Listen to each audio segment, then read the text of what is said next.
Good morning student. Electrician first year और second semester के छात्रों के लिए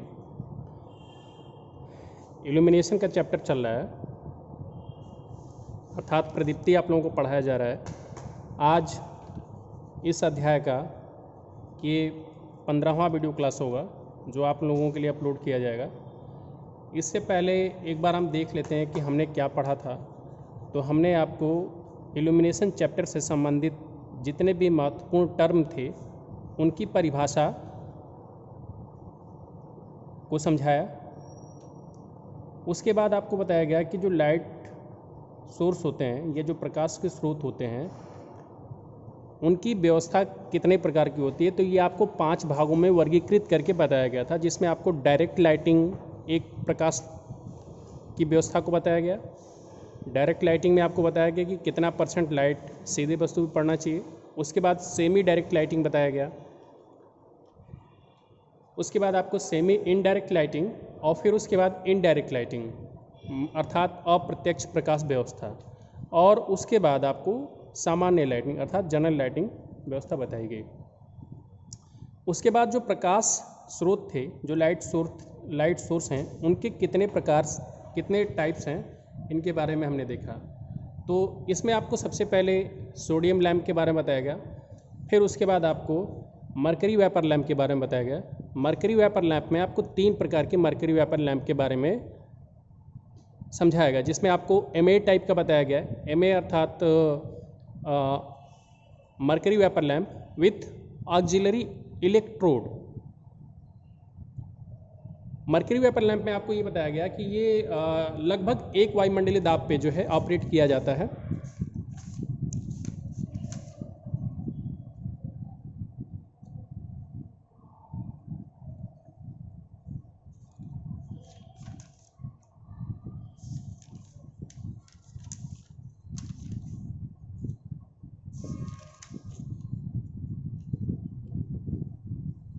देखिए यहाँ पे ये जो है MA प्रकार का जो है HPMB लैंप है, अर्थात high pressure mercury vapour lamp है। तो इसमें आपको बताया गया कि यह लगभग 1.5 वायुमंडलीय दाब पर सील किए जाते हैं।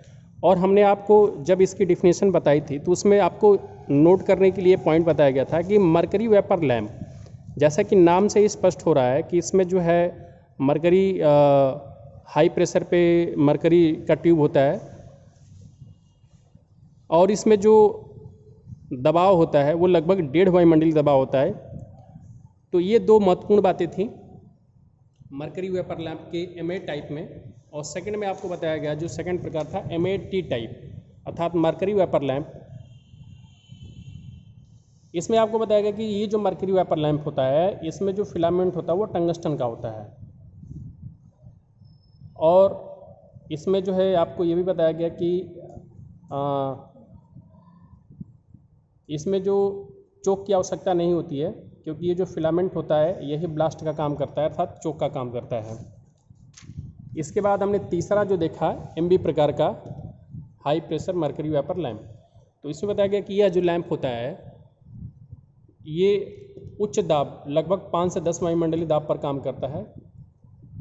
और इसमें जो विसर्जन नली होती है वो कार्ड्स की बनी होती है। और इसमें 3 इलेक्ट्रोड होते हैं, 2 मुख्य इलेक्ट्रोड और एक सहायक इलेक्ट्रोड। सहायक इलेक्ट्रोड को ही ऑक्सिलरी इलेक्ट्रोड बोला जाता है। इसके बाद आज का जो वीडियो लेक्चर है इसमें हम देखेंगे सोडियम वेपर लैंप और मरकरी वेपर लैंप की तुलना करेंगे। तो सोडियम वेपर लैंप में एक चीज़ जान लीजिए कि इसके साथ एक उच्च क्षरण का जो है प्रतिघात ट्रांसफार्मर होता है, जबकि मरकरी वेपर लैंप में इसके साथ एक चोक अर्थात ब्लास्ट होता है। चोक को ही ये जो है ब्लास्ट का कार्य करता है। सोडियम वेपर लैंप की जो प्रकाश की दक्षता होती है वह 160 ल्यूमेन प्रति वाट होती है, जबकि मरकरी वेपर लैंप की जो प्रकाश की दक्षता होती है ये 50 ल्यूमेन प्रति वाट होती है। तो प्रकाश दक्षता से आप देख रहे हैं कि जो सोडियम वेपर लैंप है इसकी प्रकाश दक्षता ज़्यादा है और जबकि मरकरी वेपर लैंप की कम है। सोडियम वाष्प लैंप की प्रज्वलन वोल्टेज 400 से 600 वोल्ट तक परिवर्तित होती है, जबकि मरकरी वाष्प लैंप की प्रज्वलन वोल्टेज कम होती है।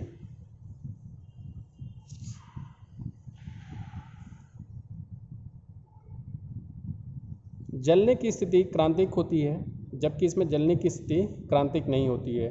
सोडियम वेपर लैंप का जो प्रकाश होता है वो पीलापन प्रकाश होता है और मरकरी वेपर लैंप का हरा नीला प्रकाश होता है। सोडियम वेपर लैंप इसमें केवल 2 इलेक्ट्रोड होते हैं, जबकि मरकरी वेपर लैंप में 2 मुख्य इलेक्ट्रोड और एक सहायक इलेक्ट्रोड होते हैं। तो ये जो है यहाँ से आप मरकरी वेपर लैंप और सोडियम वेपर लैंप की तुलना भी हो जाती है और यहाँ से उनका अंतर भी पता चल जाता है कि क्या अंतर है। तो जैसा बताया गया कि इसमें एक उच्च क्षरण का प्रतिघात ट्रांसफ़र होता है, जबकि मरकरी वेपर लैंप में एक चोक होता है।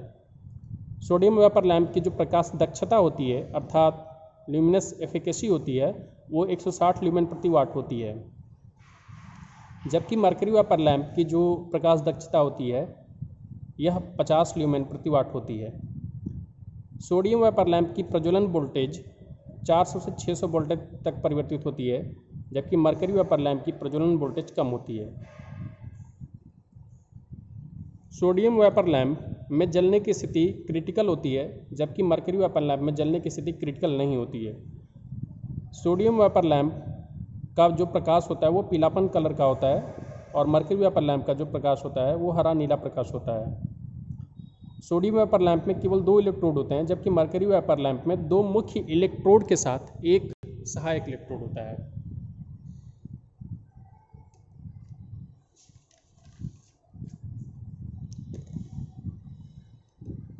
अब आज हम देखेंगे फ्लोरोसेंट लैंप अर्थात इसके बारे में देखेंगे। तो इसके विसर्जन लैंप का सिद्धांत पहले जान लेते हैं। एक गैस विसर्जन लैंप के मौलिक सिद्धांत को फिगर 1 में वर्णन किया गया, जैसे हम फिगर 1 में दिखाएंगे इसको। विशेषकर वायुमंडलीय और उच्च दाब पर गैसें प्रायः अल्पचालक होती हैं। तो ये पॉइंट आपको ध्यान देना है कि विशेषकर वायुमंडलीय और उच्च दाब पर गैसें जो हैं प्रायः अल्पचालक होती हैं, अर्थात उनमें चालक का जो नेचर होता है, कंडक्टर का नेचर वो कम होता है। परंतु एक सील्ड आवरण में 2 इलेक्ट्रोडों को निम्न दाब पर गैस भरकर जब उपयुक्त वोल्टेज, जिसे प्रज्वलन वोल्टेज कहते हैं, प्रदान करते हैं, तो एक इलेक्ट्रोड से दूसरे इलेक्ट्रोड के बीच गैस के माध्यम से धारा प्रवाहित होने लगती है। अभी विसर्जन लैंप में आपको ये बताया गया कि विशेषकर मतलब स्पेशल कंडीशन ये है कि वायुमंडलीय दाब पर और उच्च दाब पर जो गैसें होती हैं इनमें चालक का गुण कम होता है, लेकिन जब इनको एक सील्ड आवरण अर्थात पैक एनवायरनमेंट में रख देते हैं, जिससे कि कांच के आवरण में रख दिया जाए, तो परंतु एक सील्ड आवरण में 2 इलेक्ट्रोडों को निम्न दाब पर गैस भरकर जब उपयुक्त वोल्टेज अर्थात उसको जो एप्रोप्रिएट वोल्टेज है, उसके लिए जो सूटेबल वोल्टेज है, जिसको प्रज्वलन वोल्टेज भी कहा जाता है, जब प्रदान करते हैं तो एक इलेक्ट्रोड से दूसरे इलेक्ट्रोड के बीच गैस के माध्यम से धारा प्रवाहित होने लगती है। अब आप ये देखिए कि ये जो है ग्लास का शेल है, मतलब ग्लास का एक आवरण है, इसमें 2 इलेक्ट्रोड हैं, एक इलेक्ट्रोड और दूसरा इलेक्ट्रोड। इसमें गैस भरी गई है निम्न दाब पर और मेटल वेपर है। तो जब इसको एक हम सूटेबल वोल्टेज पर ऑपरेट करते हैं तो इनके बीच में जो गैस होती हैं उनमें जो है धारा बहने लगती है।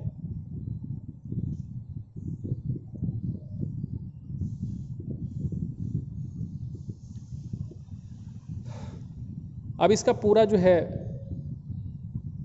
विस्तार से देखिए कि एक कांच के आवरण में 2 इलेक्ट्रोड, जैसा कि आपको फिगर में भी दिखाया गया था कि एक कांच के आवरण में 2 इलेक्ट्रोड थे, तो कांच के आवरण को हमने इंग्लिश में लिखा था ग्लास शेल। एक कांच के आवरण में 2 इलेक्ट्रोड जो कुछ दूरी पर रखकर इन्हें लीड तारों द्वारा वोल्टता स्रोत से जोड़ा जाता है। अब देखिए यहाँ पे आप कि एक कांच का आवरण है, इसमें 2 इलेक्ट्रोड हैं और इनको लीड के द्वारा वोल्टता स्रोत अर्थात वोल्टेज से कनेक्ट कर दिया जाता है, जोड़ दिया जाता है। तो इन्हें लीड तारों द्वारा वोल्टता स्रोत से जोड़ा जाता है। आवरण के अंदर वाले स्थान में कम दाब पर वाष्प भरे जाते हैं। जब इलेक्ट्रोडों को प्रदान की गई वोल्टेज में एक सीमा तक वृद्धि होती है तो अंदर भरी गैस आयनित हो जाती है और धारा को संचालित करना शुरू कर देती है। जब एक बार आयनीकरण हो जाता है और धारा एक इलेक्ट्रोड से दूसरे इलेक्ट्रोड की तरफ संचालित होने लगती है तो परिपथ का प्रतिरोध तेजी से घटता है। इससे बहुत अधिक धारा प्रवाहित होने लगती है। इस धारा को सीमित करने के लिए एक युक्ति को काम में लिया जाता है। निम्न दाब गैस में धारा का प्रवाह विसर्जन कहलाता है, अर्थात इसमें जो धारा का प्रवाह होता है इसको विसर्जन कहते हैं। इस कारण गैस वाष्प विकिरण का उत्सर्जन पराबैंगनी क्षेत्र में होता है। पराबैंगनी या अल्ट्रावायलेट विकिरण मनुष्य की आंखें इनको ग्रहण नहीं कर पाती, अर्थात जो पराबैंगनी का स्पेक्ट्रम होता है या जो अल्ट्रावायलेट विकिरण का जो स्पेक्ट्रम होता है इसको हम देख नहीं पाते हैं। मनुष्य की आँखों के लिए दृश्य प्रकाश, जिसको विजुअल लाइट कहते हैं, इसी का स्पेक्ट्रम केवल देख पाती हैं। तो जब पराबैंगनी किरणें यूवी फास्टर पर पड़ती हैं तो कुछ फास्फर में गुण होता है कि दृश्य वर्णक्रम में यह प्रकाश उत्सर्जित करने लगता है।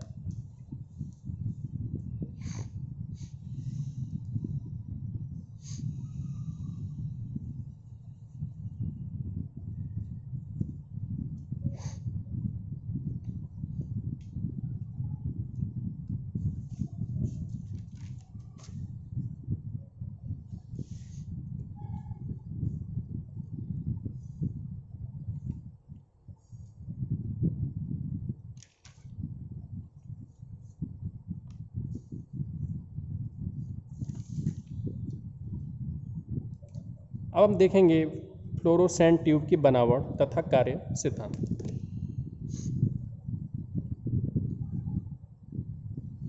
तो देखिए, जैसा आपको स्क्रीन पे दिखाई दे रहा है और लिखा भी हुआ है, तो आप यहाँ से भी इसको आराम से पढ़ सकते हैं कि इसका आकार ट्यूब जैसा होता है। जैसे कि आपको ये डायग्राम में भी दिखाई देगा कि जो फ्लोरोसेंट ट्यूब होता है तो इसका आकार एक ट्यूब जैसा होता है। फ्लोरोसेंट तथा फ्लोरोसेंट पाउडर की परत के कारण इसे फ्लोरोसेंट ट्यूब कहते हैं। तो यहाँ से मुख्य बात आपको ये ध्यान देनी है कि इसको फ्लोरोसेंट ट्यूब क्यों कहते हैं, क्योंकि ये ट्यूब के आकार का होता है। उस ट्यूब पे फ्लोरोसेंट पाउडर की परत के कारण इसको फ्लोरोसेंट ट्यूब कहते हैं। यह एक कांच की बनी ट्यूब है जिसके अंदर फ्लोरोसेंट पाउडर की परत तथा दोनों किनारों पर टंगस्टन फिलामेंट, जिस पर बेरियम ऑक्साइड की परत लगी होती है जिससे कि इलेक्ट्रॉन बाहर निकल सकें। इसके अंदर कम दबाव पर आर्गन गैस तथा कुछ मरकरी वेपर होते हैं। ट्यूब के दोनों किनारों पर बाई पिन कैप होल्डर में लगाने तथा सप्लाई देने के लिए लगी होती है।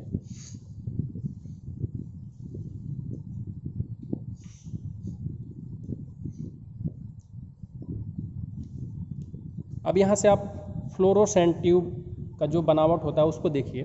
जैसा कि अभी आपको ऊपर में बताया गया कि फ्लोरोसेंट ट्यूब एक कांच का बना ट्यूब के आकार का आवरण होता है। तो ये ट्यूब के आकार का एक कांच का बना हुआ आवरण है जिसमें दो फिलामेंट दोनों किनारों पे लगे होते हैं और ये बाई पिन, मतलब दोनों किनारों पे बाई पिन लगा होता है, जो कैप जिसको लगाने के लिए होल्डर की भी ज़रूरत पड़ती है। और ये जो फिलामेंट होते हैं टंगस्टन के फिलामेंट होते हैं जिस पर बेरियम ऑक्साइड की परत चढ़ी होती है। और ये जो कांच का आवरण होता है इस पे जो है फ्लोरोसेंट पाउडर की परत लगी होती है और इसी के कारण इस ट्यूब को जो है फ्लोरोसेंट ट्यूब कहते हैं।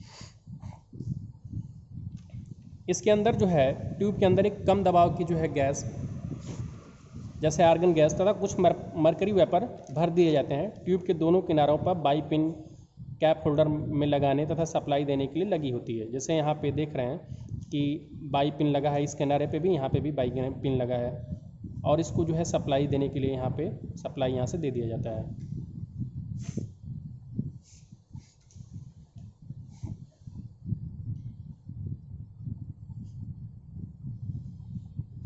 अब फ्लोरोसेंट ट्यूब का कार्य करने का सिद्धांत क्या है, इसको हम देखते हैं। फ्लोरोसेंट ट्यूब को चोक और स्टार्टर द्वारा एसी सप्लाई देने पर इसमें लगभग 1000 वोल्ट, जो कि सप्लाई वोल्टेज से 4 गुना उत्पन्न होते हैं, जिसमें आर्गन गैस फिलामेंट द्वारा गर्म होने पर डिस्चार्ज होकर कंडक्टर का काम करती है। जैसे कि आपको अभी पहले भी बताया गया था कि जो गैस होती है जब उसको एक उपयुक्त वोल्टेज दिया जाता है तो वो डिस्चार्ज होने लगती है, अर्थात उसमें धारा बहने लगती है। तो इसमें जो फ्लोरोसेंट ट्यूब में आर्गन गैस भरी होती है, जब फिलामेंट को सप्लाई से जोड़ दिया जाता है तो जिससे ये जो आर्गन गैस है फिलामेंट के द्वारा गर्म होने पर डिस्चार्ज होकर कंडक्टर का काम शुरू कर देती है तथा इलेक्ट्रॉन अंदर से बहना शुरू कर देते हैं और फिर मरकरी वेपर के वाष्पीकरण होने पर लाइट देते हैं। अर्थात उसमें जो मरकरी का वेपर है वो वाष्पीकृत होने लगता है, जिससे कि हमें लाइट मिलती है। अल्ट्रावायलेट किरणें अर्थात पराबैंगनी किरणों को फ्लोरोसेंट ट्यूब पाउडर द्वारा देखने लायक बनाने से यह अधिक व आरामदेह रोशनी देती है। अंदर से सर्किट पूर्ण होने पर चोक वोल्टेज को ड्रॉप करके लगभग 110 वोल्ट देती है। यह 30 ल्यूमेन प्रति वाट की रोशनी देती है।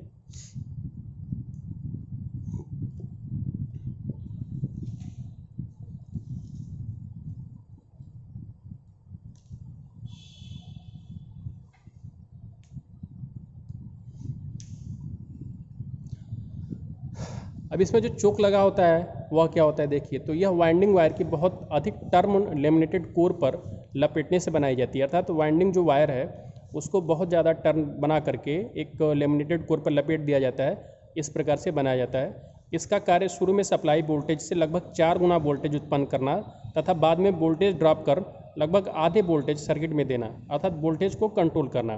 तो चोक का काम आपने यहाँ पे देखा कि क्या है कि जो चोक है वो बनता कैसे है। तो चोक को बताया गया कि एक लेमिनेटेड कोर पर जो वाइंडिंग वायर होते हैं उनको लपेट करके बनाया जाता है, और इसका कार्य क्या होता है कि शुरू में ही ये जो सप्लाई वोल्टेज है उससे लगभग 4 गुना वोल्टेज उत्पन्न करता है तथा बाद में वोल्टेज ड्रॉप करा करके लगभग आधा वोल्टेज जो है सर्किट में देता है, अर्थात वोल्टेज को कंट्रोल करता है। तो ये चोक रहा, आपने इसके बारे में जान लिया।